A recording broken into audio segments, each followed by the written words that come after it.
For God's seed abides in him, and he cannot keep on sinning because he has been born of God. 1 John 4:7. Beloved, let us love one another, for love is from God. Whoever loves has been born of God and knows God. 1 John 5:4. For everyone who has been born of God overcomes the world. This is the victory that overcomes the world, our faith. 1 John 5:18. We know that everyone who has been born of God does not keep on sinning, but he who has been born of God protects him, and the evil one does not touch him. For a sample. Now, we'll come back to texts like that in the weeks to come as this series develops. There are many questions to answer, are there not? And we will, in case you're wondering, distance ourselves significantly from perfectionism and deal realistically with the failures of born-again Christians. But for now, is it not true that these statements appear to be written with the very Barna group in mind? And those kind of statements, to oppose them and to make sure that we do not believe them, that born-again people are morally indistinguishable from the world. That is not true.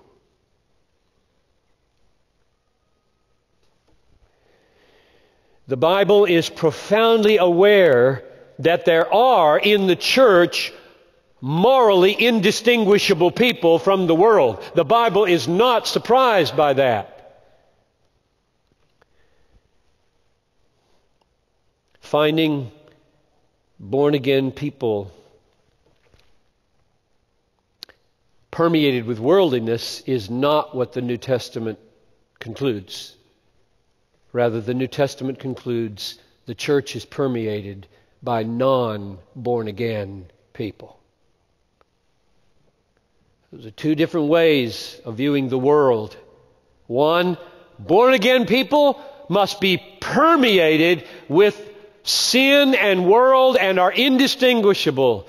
Bible, the church is permeated by unregenerate people. Millions of them. Today begins a series of messages on the new birth. I've been praying, talking to the elders, and dreaming about this for about 2 years. What does the Bible teach about being born again? There's another word for it, regeneration. And it's helpful from time to time to use that word. So may I ask you to add it to your vocabulary, if it's not there already? Regeneration. I'd like to solicit the help of the children. Heads up, listen up, children. I would like the children to help their parents here, because more than likely your parents have not been using the word regeneration in your hearing very often. They may not know the word. And so I would like all the children to go home and say to their parents, Mommy and Daddy, did you know that the word regeneration means being born again? So I would like to just solicit all the help of the children to make sure Mom and Dad get this word into the vocabulary of the family. And, by the way, it has another little form, regenerate. Regenerate. Now that's the adjective. And so say to Mom and Dad, did you know that another way of describing people that are born again is that they are regenerate? And then make sure your Mom and Dad know that, so that when I use these words Not just children, but also moms and dads will understand them. You got that, young people? We're going to test mom and dad. Regeneration means being born again. Regenerate is the kind of people who have been born again. So now we can all get together in our vocabulary in the coming weeks, and I won't have to stop every time and say that's a big religious word.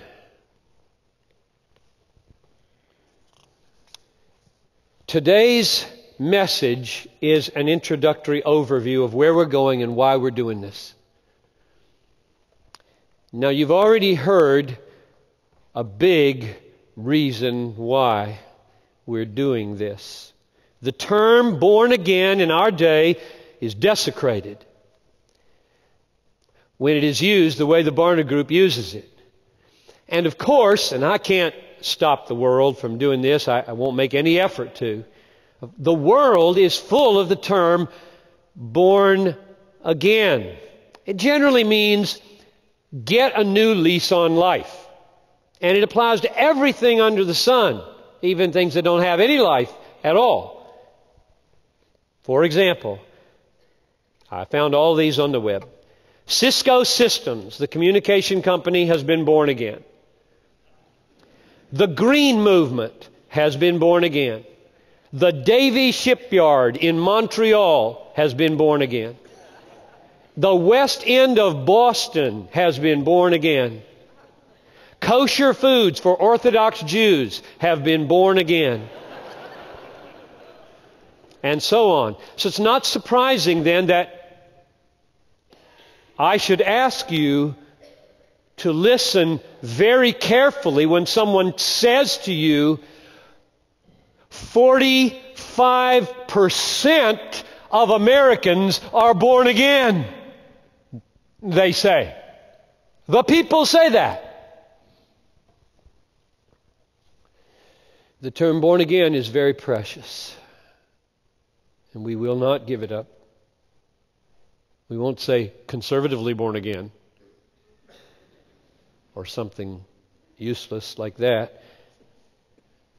Born again is very precious, very crucial, and so I hope to make sure that we know what God intends when He inspires writers in the New Testament to use it. What does being born again mean? I want us to know that in the weeks to come. A second reason why we're doing this. I am eager to focus on the new birth to help you know what really happened to you. It is possible to be born again and never have heard the phrase born again. Because there's so many different ways of describing the event in the New Testament. So that some of you who are really born again are sitting there trembling, wondering, if I've never heard of this, does that mean I'm not? Might, but that wouldn't be the reason you're not. I want to be a help to you, to help those of you who are born again know what happened. It's a wonderful thing what happened to you. And if you don't know about it, you're going to live at a level that's probably pretty low from what God might want you to live. It's wonderful beyond all human comprehension, not because it's so mysterious you can't understand it or the Bible has little to say about it, but because when you've said everything there is to say, there's still more.